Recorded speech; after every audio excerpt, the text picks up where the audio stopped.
Hello, hello family. It is your boy, Optimist Sniper. Bienvenue dans les résultats du Weekly Market Outlook. Juste pour vous montrer mes réactions face aux interprétations que j'ai eu à avoir pour le début de semaine. Tout était clair dans le Weekly Market Outlook que pour le début de semaine, si vous regardez ici, là, cette journée-ci, en fait, c'est la journée de lundi. C'est sur cette bougie que le début de semaine a débuté, d'accord, a commencé. Donc, pour cette semaine, nous étions clairs sur le dollar que la première liquidité que j'étais en train de vouloir viser, c'était cette liquidité-ci, d'accord? C'est ce BSL, Buy Side Liquidity. On visait cette liquidité pour le début de semaine. Pareil sur l'euro USD, inversement sur l'euro USD, qu'est-ce qu'on visait? On visait cette liquidité-ci, d'accord? Le bas-ci, c'est SSL, c'est ça, liquidity, d'accord? On visait ce bas-ci en début de semaine, mais je vous ai dit, moi, je pensais clairement, ce que je voulais voir, en fait, le scénario, le meilleur scénario pour moi, je ne voulais pas voir que le prix vient de prendre ce SSL très tôt en début de semaine, d'accord. Je voulais voir une ouverture lundi. On essaye de venir tester ce qu'on a fait la journée de mercredi ici. Je voulais voir ça plutôt lundi, d'accord. Qu'on soit en train de venir tester quelque part ici, là, pour prendre le break-up block ici, d'accord, et chuter pendant la suite de la semaine. Mais qu'est-ce qui s'est passé? Vous voyez ici sur le dollar, la journée de lundi a carrément ouvert aussi, d'accord. On est rapidement allé chercher ce BSL. C'était inquiétant pour moi, d'accord. Ça veut dire, je ne voulais pas être en train de vendre en zone premium sur l'euro USD, d'accord. Je ne peux pas être en train de vendre en zone discount ici, là, sur l'euro USD. C'était pas trop bon pour moi, en fait. Maintenant, qu'est-ce que j'ai fait pour cette semaine? J'essaie de vous expliquer. L'ouverture de cette semaine, rapidement, le prix a ouvert avec un gap très baissier, d'accord, ayant déjà pris la liquidité que je visais pour cette semaine, d'accord. Et carrément, il est arrivé dans un fair value gap baissier ici. Voici un fair value gap baissier ici avec cette zone d'order block-ci. Carrément, il était aussi dans cette imbalance. Si vous regardez ici, là, vous voyez que le prix, avant, lorsqu'il avait eu à traverser, lorsqu'il avait eu à casser ce BMS, après ce BMS, on a formé un bon imbalance, d'accord. On a formé un bon imbalance et le prix a retracé là et dégagé par la suite une nouvelle expansion. Donc, ce niveau-ci, c'est un bon niveau de liquidité. Que le prix arrive ici très rapidement lundi comme ça, pour moi, c'était inquiétant pour la suite de la semaine, d'accord?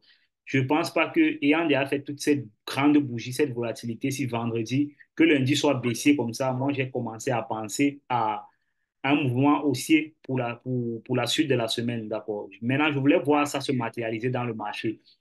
Deuxièmement, avec mon expérience, ça, moi, c'est ce que moi, je sais de mon expérience, d'accord, mais chacun d'entre vous, vous allez vérifier ça. Avec mon expérience, je sais que régulièrement, lorsque le marché ouvre avec un gap comme ça, il peut arriver que par la suite de la semaine, il recouvre ce gap, d'accord. C'est pas obligé qu'il le fasse, mais il faut pouvoir rallier plusieurs choses face à ça. Quand je parle de rallier plusieurs choses face à ça, c'est par exemple quoi? Pour ce début de semaine, le profil de semaine d'une semaine baissière n'était pas correct en début de semaine, d'accord. Pour penser à une semaine baissière, c'était pas correct. Ça veut dire que pour moi, ça donne un signal haussier. D'accord. Maintenant, comment voir ça? Il faut que ça se matérialise dans le marché. Qu'est-ce que moi j'ai fait pour la journée de lundi? Quand j'ai vu déjà, lorsque j'étais en train de faire mes analyses, quand j'ai vu l'ouverture de la semaine avec un gap, d'accord, le gap ne va pas être matérialisé sur mon graphique ici, mais le gap, je vais vous montrer le gap, d'accord. Le gap ici, là, a été matérialisé avec une bougie, c'est comme ça parfois sur certains brokers, mais ça, tout ça ici, là, c'était un gap. Voilà où la semaine a ouvert lundi, d'accord. Donc, toutes ces liquidités, si tout ce niveau-ci, c'était un gap carrément. OK. Quand j'ai vu ce gap, une fois que le prix était quelque part ici, j'ai essayé de mesurer un peu la distance de pics de gap. Je vois clairement qu'il s'agit de plus de 30 pics de gap, d'accord? Ce que j'ai fait, c'est quoi? Ceci étant dit, ayant regardé le daily, moi, je pensais à une continuité haussière, au moins un léger mouvement haussier, d'accord? Ça veut dire quoi? Un retracement. Régulièrement, lorsque vous voulez faire le contre-tendance, il ne faut pas surtout oublier la tendance majeure, mais il faut essayer de voir si les probabilités sont plus fortes pour un mouvement haussier. Et si vous pouvez essayer de suivre ça. Maintenant, ceci étant dit, il faut qu'il se matérialise sur un scénario. Moi, premièrement, j'ai commencé à penser à un mouvement haussier, donc j'ai pris un ordre de buy quelque part ici, d'accord, quelque part ici à l'ouverture. Et en vue ce gap, j'ai pris un ordre de buy, mais avec un faible levier, d'accord, parce que j'étais en train de construire ma position haussière. Maintenant, la journée de lundi a plutôt continué à baisser, d'accord. Tout ceci étant dit, j'ai acheté avec un faible levier, un très grand stop loss. Donc, je sais m'y prendre, en fait. Ça, c'est ma stratégie même. Maintenant, mardi, ayant vu ceci, ce price action ici, mardi, la journée de mardi, venir ici comme ça, là, prendre le previous daily low, d'accord, pratiquement à New York. Moi, je pensais déjà un reversal mardi, low of the week pour le début de semaine, d'accord. Donc, j'attendais un mouvement aussi. Ce qui fait que la journée de mardi, quelque part aussi, ici, j'ai eu à prendre un ordre d'achat. Vous allez voir ça là sur ma position, d'accord. Vous allez voir ça se matérialiser. Là, j'ai carrément fait 2 jours dans cette position. La journée de lundi, j'ai pris une position. La journée de mardi, la journée de lundi, j'ai pris une position. La journée de mardi, j'ai aussi pris une position, d'accord. Donc, j'ai dormi dans ces positions-là. Maintenant, mercredi, si vous regardez, je vous avais même dit dans le Telegram que il est très fort probable que les mouvements de cette semaine se passent en milieu de semaine, c'est-à-dire à partir de mercredi, parce que le calendrier économique était très sain, d'accord, à savoir que pour le début de semaine, il n'y avait rien, aucune news carrément. Si vous regardez cela, lundi, on n'avait aucune news, mardi, on n'avait aucune news, on avait juste une news sur le GBP, d'accord. Mercredi, plutôt, était très mouvementé parce qu'on avait la news sur le CPI et les taux d'intérêt, d'accord, sur le dollar. Donc, la journée de mercredi devait être une journée très intéressante, d'accord. Ceci étant dit, moi, j'étais déjà en train de préparer ma journée de mercredi. J'attendais au moins ce que le prix puisse retracer jusqu'à ce niveau-ci, d'accord, qui vienne combler ce gap-ci, d'accord. Ceci étant dit, j'ai conservé mes trades. Maintenant, avant la news, quelque part ici, j'étais déjà en profit sur ma première position que j'avais pris quelque part ici en bas, d'accord. Maintenant, la position qui était ici en haut était en perte, mais légèrement en perte. Maintenant, ça, c'est quoi?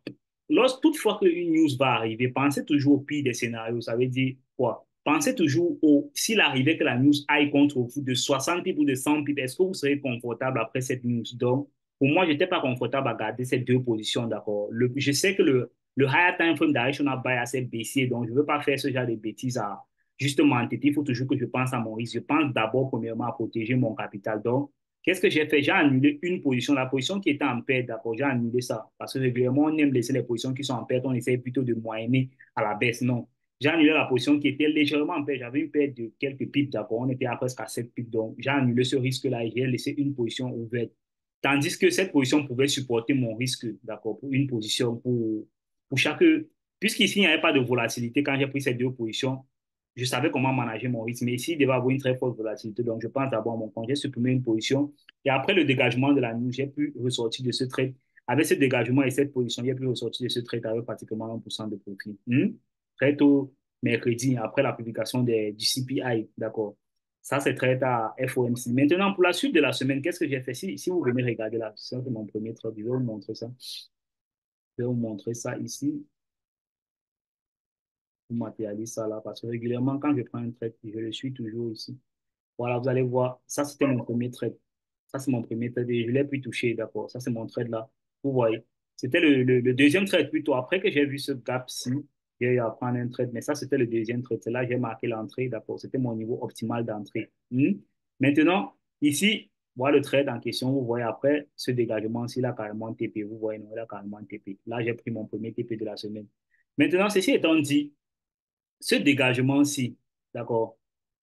Voilà ce que je pensais le mercredi soir. Ce dégagement-ci, ce vide de liquidité, si ce gap-ci, je pensais que le prix va combler ça, d'accord. Il était déjà fort probable que le prix comble ça. Donc, je ne pensais pas à une continuité haussière depuis ici, d'accord. Moi, je pensais que la journée de jeudi va être quoi? Essayer de retracer un peu ici, combler ce vide de liquidité et voir si on peut continuer un mouvement haussier.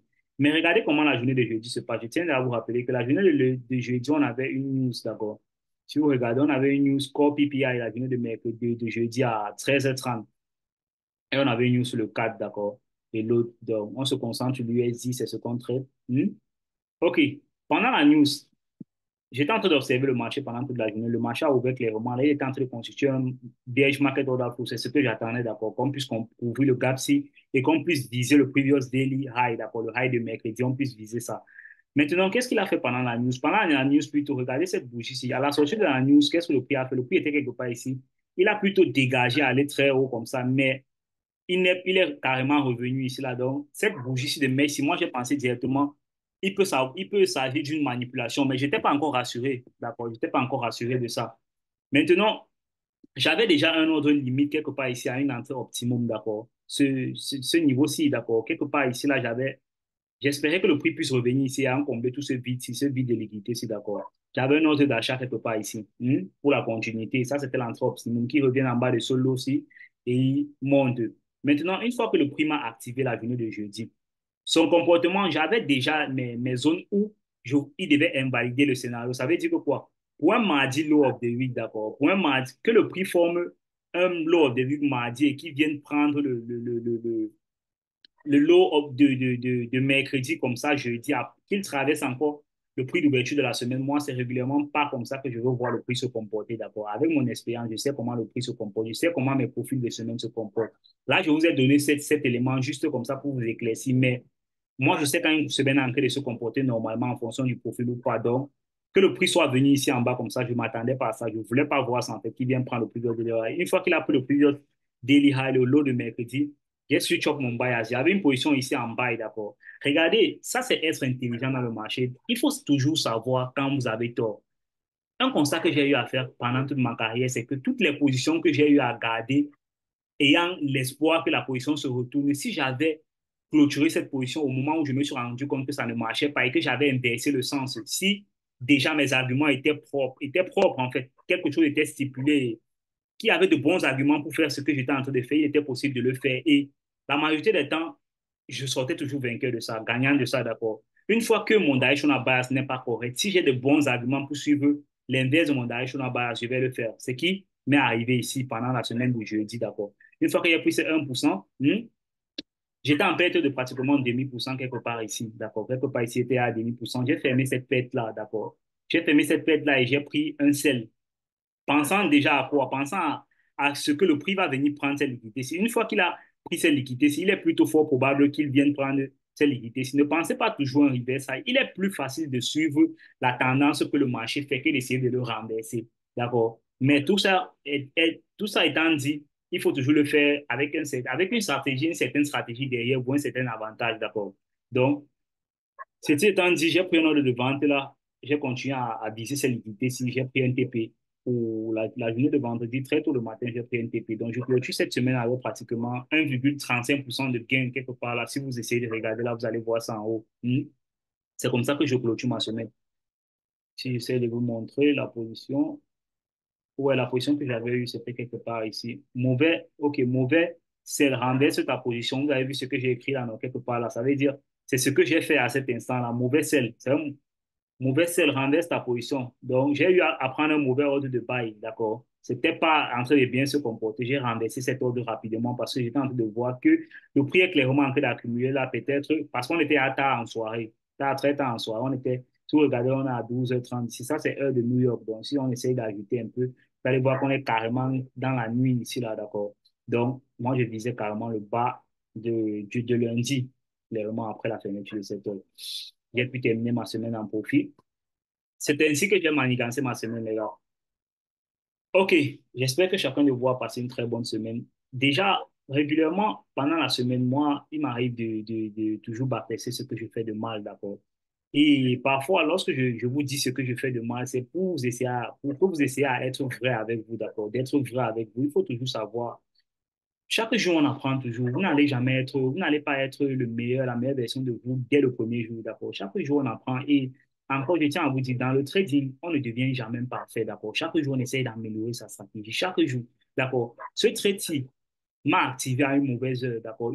Parce que j'ai placé mon sell limit ou mon buy limit, j'étais conditionné à laisser cet ordre, d'accord? Si je n'avais pas un sell limit ou un buy limit, je vous assure, je n'aurais pas pris ce trade puisque l'heure à laquelle il est venu m'activer n'est pas une heure où je préfère qu'un trade m'active, d'accord, à London Session Close, d'accord. Les conditions pour trader London Session Close n'étaient pas réunies, mais j'ai laissé que ce trade soit activé. Voilà ce par quoi il a terminé, d'accord. Donc, dans mon analyse de cette semaine, je sais que j'ai eu à faire une erreur de ce côté-là, mais maintenant, avec mon expérience, j'ai pu recouvrir cette erreur-là rapidement, d'accord. J'allais peut-être prendre une perte, mais mon expérience m'a permis de sortir de cette perte-là rapidement et de suivre la tendance en cours, de savoir que le high time frame directional bias a repris forme, d'accord. Et si vous voyez clairement là, un jour, vous allez voir là que c'était très clair, d'accord. Ça, c'est un setup très clair que même en lower time frame, je prends, d'accord.